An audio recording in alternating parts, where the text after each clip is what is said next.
Welcome dear students. आज हम chapter number 1 पे चलते हैं। फिजिकल क्वांटिटीज़ एंड मेजरमेंट्स की बात है।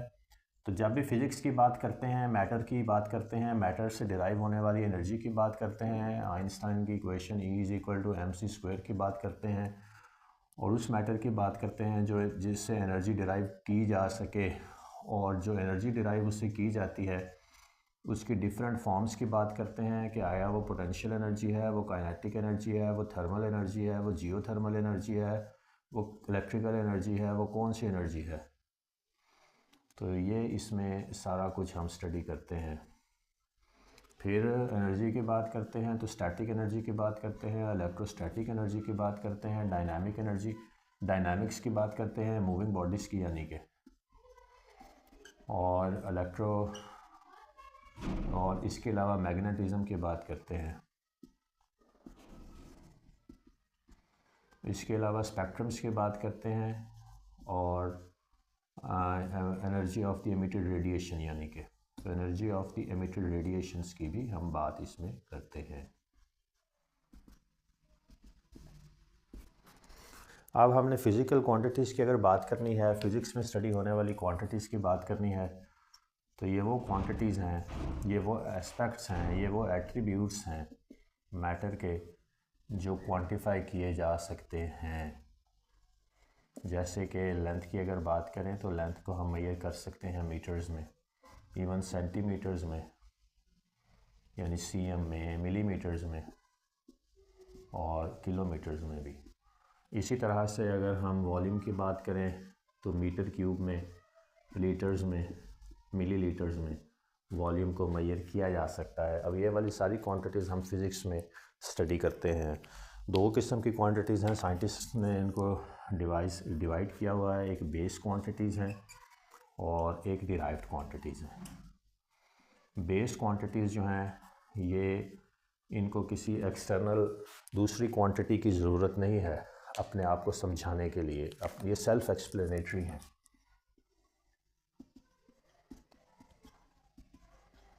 यानी कि अगर हमने लेंथ की बात करनी है तो ये मीटर है इसका यूनिट, या सेंटीमीटर है, इसके लिए हमें किसी और, इसको मेजर करने के लिए हमें किसी और क्वांटिटी की ज़रूरत नहीं पड़ेगी। तो जब भी फ़िज़िकल क्वांटिटीज़ की बात करते हैं, मेजरमेंट्स की बात करते हैं, और वो क्वांटिटीज़ जो सेल्फ एक्सप्लेनेटरी हैं उनको मेजर करने के लिए किसी और क्वांटिटी की ज़रूरत नहीं है, वो सारी की सारी क्वांटिटीज़ जो हैं वो बेस क्वांटिटीज़ में आएंगी।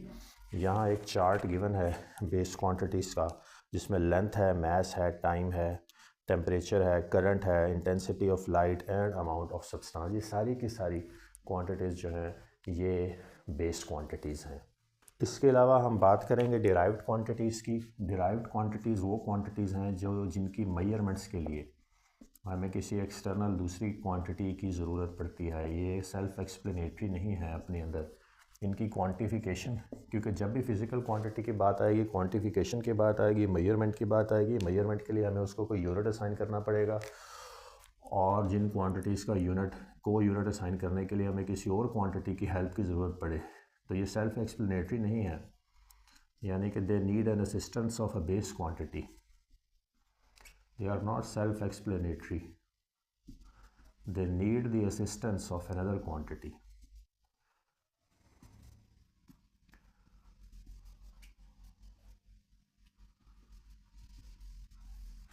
ये है डिराइव्ड क्वांटिटीज़।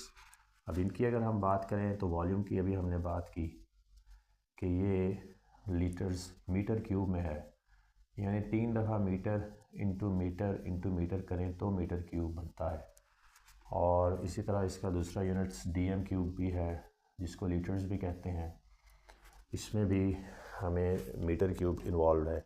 तो पॉइंट ये है कि यहाँ पे आपको ज़रूरत पड़ेगी। यहाँ पे दी गई एरिया है, मिसाल के तौर पर एरिया जो है ये मीटर स्क्वायर है, तो ये भी एक क्वांटिटी है। यहाँ पे भी 2 दफ़ा मीटर है, तो मीटर और मीटर। तो बेसिकली हमें एरिया के लिए लेंथ की ज़रूरत पड़ी, एक एक्सटर्नल दूसरी क्वांटिटी की और उसके यूनिट की, तो फिर ये सेल्फ एक्सप्लेनेटरी नहीं है, ये डिराइव्ड है। स्पीड की बात करते हैं जब भी, तो मीटर पर सेकंड की बात करते हैं। स्पीड किसी की भी चीज़ की हो, लाइट की हो बेशक, तो आप जब इसको लिखते हैं तो 3 × 10⁸ लिखते हैं मीटर पर सेकेंड्स। तो ये यूनिट मीटर भी है, इसमें सेकंड्स भी हैं। मीटर जो है लेंथ का और सेकंड्स टाइम का। तो ये डिराइव्ड क्वांटिटी है। इसी तरह से फोर्स, इसी तरह से प्रेशर, इसी तरह से इलेक्ट्रिक चार्ज, ये सारी की सारी क्वांटिटीज़ जो हैं ये डिराइव्ड क्वांटिटीज़ हैं। इसी तरह से जब प्री फिक्सेस की बात करते हैं तो ये भी क्वांटिफिकेशन की बात है।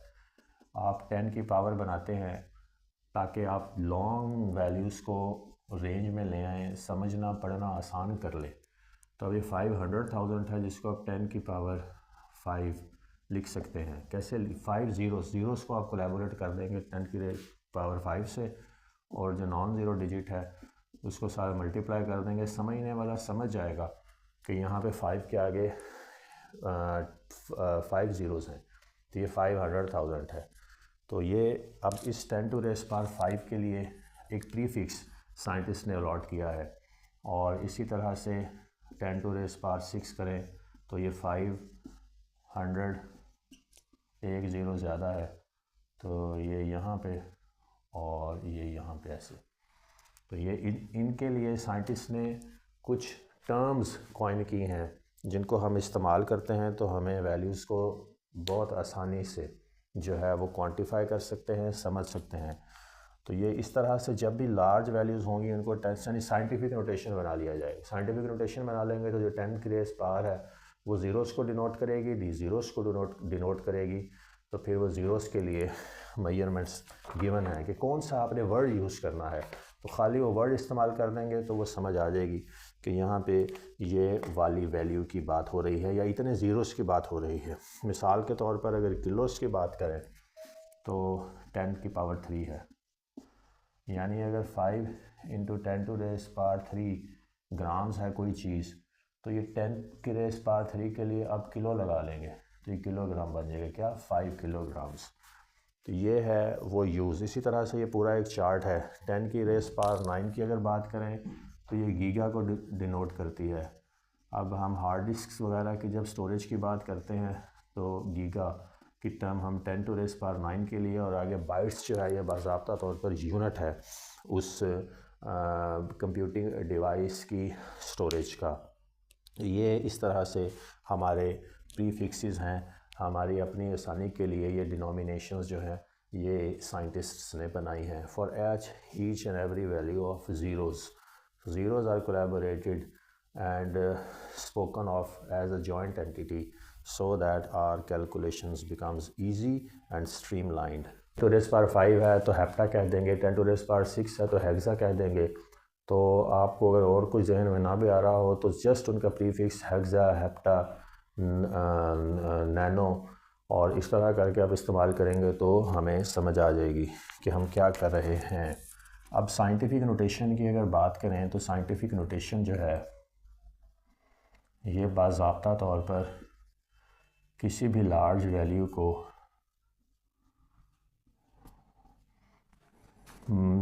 छोटा करके लिखने की एक तरीका है। इसके लिए आपको जस्ट ये, अब वहाँ सिर्फ ज़ीरोज़ की बात की थी। जब प्रीफिक्सेस की बात करते हैं तो ज़ीरोज़ को 10 की पावर बनाया जाता है और उसके लिए एक प्रीफिक्स अलॉट है। लेकिन जनरली आप किसी भी बड़ी वैल्यू को साइंटिफिक नोटेशन में कन्वर्ट कर सकते हैं। ज़ीरो को बाय डिफ़ॉल्ट एक्सट्रीम राइट पे ज़ूम करते हुए एक्सट्रीम लेफ़्ट पे आप पहली दो वैल्यूज़ के बीच में ले आएंगे और ये बनेगा 5.00650 इंटू 10 टू रेस पावर 5। तो दिस इज़ साइंटिफिक नोटेशन। ये नॉन ज़ीरो वैल्यूज़ की भी बन सकती है, ज़ीरोज़ की भी बन सकती है।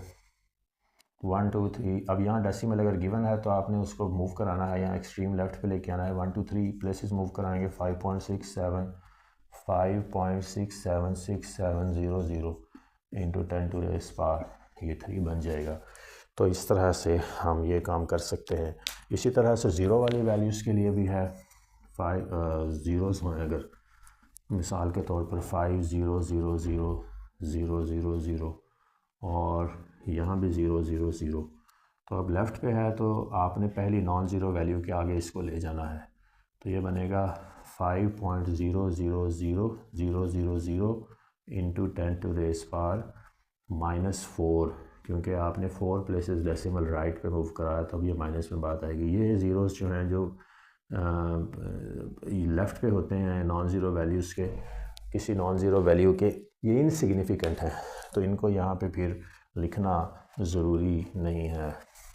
मेजरिंग इंस्ट्रूमेंट्स की बात करें तो सबसे पहले मेजरिंग स्केल है। लेंथ मेजर करने के लिए मीटर, सेंटीमीटर और इंचज़ में, मीटर्स, सेंटीमीटर्स और इंचज़ में जो है वो कन्वर्जन्स हम कर सकते हैं। मीटर से सेंटीमीटर, सेंटीमीटर से इंचज़ में, इवन पाउंड्स में, जिसको PSI कहते हैं। तो ये सारे यूनिट्स जो हैं ये लेंथ की मेजरमेंट के हैं। तो जब भी आपने किसी मैटर को, किसी फिज़िकल क्वांटिटी की लेंथ मेजर करनी है तो या मीटर यूज़ करते हैं या सेंटीमीटर, इंचज़ या पाउंड। तो ये कन्वर्जन्स के फैक्टर्स होते हैं, वो हमारे जहन में होने चाहिए। अब 1 मीटर में 100 सेंटीमीटर है तो आपको मीटर्स गिवन है, सेंटीमीटर्स कर लेंगे। इसी तरह से इंचज़ और पाउंड में भी कन्वर्जन्स मौजूद हैं। तो ये आप इस तरह मिलीमीटर भी है। अब मिसाल के तौर पर 1 सेंटीमीटर में 10 मिलीमीटर है, तो ये भी कन्वर्जन का फैक्टर है। तो आपको एक वैल्यू पता हो लेंथ की तो आप उसको कन्वर्ट कर सकते हैं किसी दूसरी गिवन वैल्यू में, अगर आपको वो कन्वर्जन का फैक्टर मालूम है तो। वर्नियर कैलिपर की बात करें, जब भी आपने डायमेंशंस मेजर करनी है किसी extremely small value as a thin wire की, और जिसकी डायमेंशंस या रेडियस मेजर किया जा सकता है, डायामीटर मेजर किया जा सकता है, तो डायमेंशंस की बात आएगी। रेडियस और डायामीटर, उसका वाया मालूम करने के लिए, तो वो एक्सट्रीमली थिन चीज़ भी हो तो उसको भी मेजर किया जा सकता है। और ये अप टू लेंथ 1.1 mm तक की अगर उसकी डायमेंशंस हैं, रेडियस और डायामीटर, तो उस वैल्यू तक ये मेजर कर सकता है। तो वर्नियर कैलिपर से आप लेंथ मालूम कर सकते हैं, आप रेडियस और डायमीटर मालूम कर सकते हैं, यानी डायमेंशन सारी की सारी मालूम कर सकते हैं। लेकिन याद रखिएगा कि उसकी लेंथ अप टू 0.1 mm तक होनी चाहिए। अगर इससे बारीक चीज़ है तो वर्नियर कैलिपर उसको मेजर नहीं कर सकता। वजह उसकी क्या है कि इसके 2 स्केल्स हैं, एक वर्नियर मेन स्केल है और एक वर्नियर स्केल है।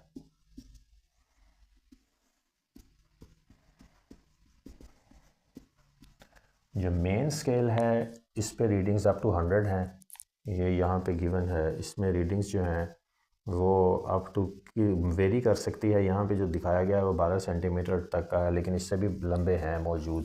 तो सेंटीमीटर्स में आपके पास एक वैल्यू मौजूद होगी।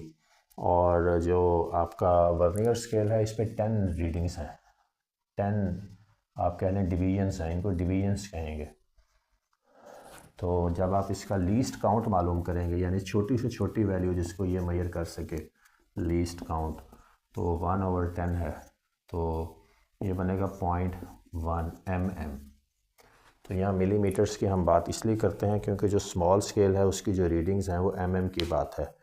तो यहाँ पे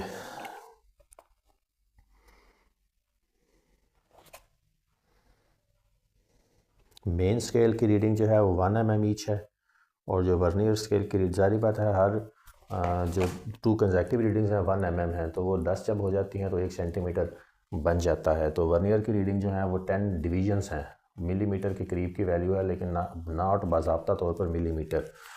तो पॉइंट ये है कि 1 divided by 10 divisions vernier scale की और 1 रीडिंग मेन स्केल की, ये है इसका लीस्ट काउंट। आपने करना क्या है, मेन स्केल को वर्नियर स्केल के साथ कोइंसाइड करना है, 0 से 0 मिलाना है, फिर उसके बाद आपने उस वायर को पुट करना है उन 2 जॉस के दरमियान और उसको क्लोज इन कर देना है।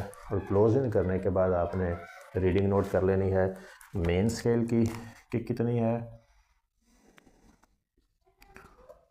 मिसाल के तौर पर 2 मिलीमीटर्स है, और जो वर्नियर स्केल की कौन सी रीडिंग जो है वो मेन स्केल की रीडिंग के साथ कोइंसाइड कर रही है वो आपने देखनी है। मिसाल के तौर पर 4th रीडिंग है, और अगर इसका ज़ीरो एरर नहीं है, ज़ीरो एरर का मतलब ये है कि अगर 0 से कोइंसाइड ना कर रहा हो रीडिंग लेने से पहले, तो फिर वो ज़ीरो एरर भी आ जाएगा, लेकिन इसको बाद में ऐड करते हैं। अगर नहीं है तो आपने जस्ट 2 प्लस और ये 4 को पॉइंट के तौर पर ऐड कर देना है, तो ये 2.4 mm इसकी जो है वो रीडिंग बन जाएगी। सेंटीमीटर्स में भी इसको कन्वर्ट किया जा सकता है, उसके लिए आपने जस्ट इसको 10 से डिवाइड कर देना है, तो ये 0.244 सेंटीमीटर्स हो जाएंगे। तो जस्ट मेन स्केल की रीडिंग और वर्नियर स्केल की कौन सी वैल्यू मेन स्केल की किसी वैल्यू से कोइंसाइड कर रही है, वन पहली है, दूसरी है, तीसरी है, उसको पॉइंट बनाकर आपने ऐड कर देना है तो आपके पास रीडिंग आ जाएगी।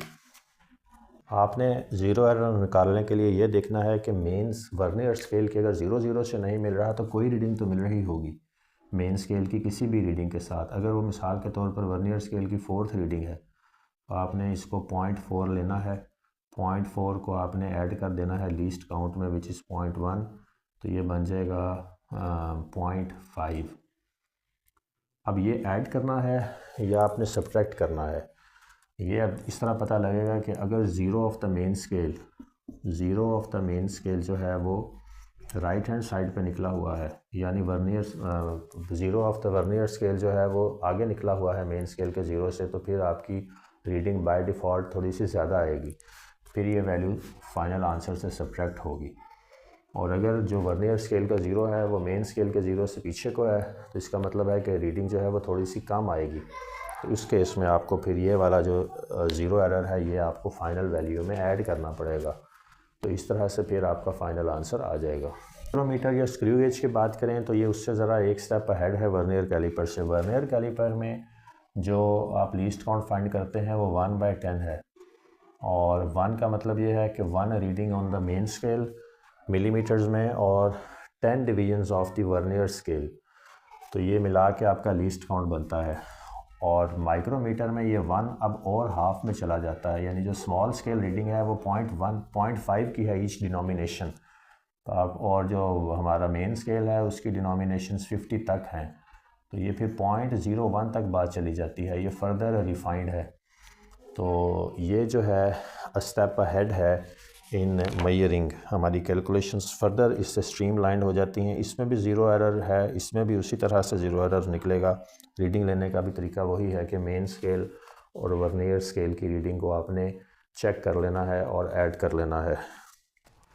इस केस में ज़ीरो आगे निकल गया है तो ये थोड़ा सा लेस मेजरमेंट होगी। लेस इसलिए होगी क्योंकि ये घूम के अब आगे चला गया है, तो इसको वापस लेके आना है, तो ये वाला हिस्सा जो है आपको काउंटरएक्ट करना पड़ेगा, ये ओरिजिनल में ऐड करना पड़ेगा। और अगर ये यहाँ से पीछे चला गया है तो फिर थोड़ी सी रीडिंग आपकी ज़्यादा आएगी। इस केस में रीडिंग जो है वो थोड़ी सी ज़्यादा आएगी, इस केस में रीडिंग जो है वो थोड़ी सी कम आएगी क्योंकि इसको ज़्यादा घुमाना पड़ेगा, और यहाँ ये ऑलरेडी घुमा हुआ है थोड़ा सा ज़्यादा, तो आपको इसको वापस नॉर्मल की तरफ लाने के लिए जो है वो मोर यानी ऐड करना पड़ेगा। तो एक जगह पे सब्ट्रैक्शन है, एक जगह पे एडिशन है, तो ये बिल्कुल उसी तरह से वर्नियर कैलिपर की तरह से ही इसका भी ज़ीरो एरर आप रिमूव कर सकते हैं और उसको फाइनल रीडिंग में बस आपने शामिल कर देना है। तो रीडिंग निकालने का फार्मूला क्या है? Main scale reading